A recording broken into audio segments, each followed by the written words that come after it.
Hazrat Abu Ayyub Ansari, may Allah be pleased with him, narrates that once during a journey, a villager came to the Messenger of Allah, peace and blessings of Allah be upon him, and, holding the bridle of his camel, said, "O Messenger of Allah, may peace be upon him, tell me about a deed that I make it close to paradise and keep it away from hell."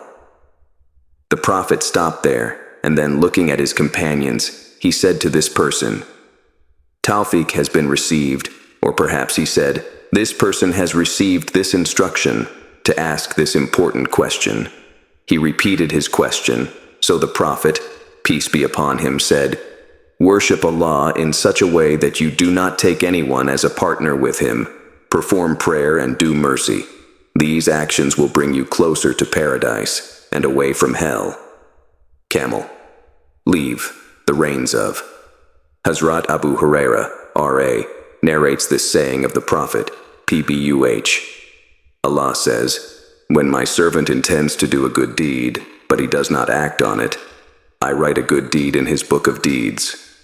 And if he acts upon it, I record from 10 to 700, any number, of good deeds. And when he intends to commit a sin, but does not act upon it, I do not record any sin. If he acts on it, I write a sin."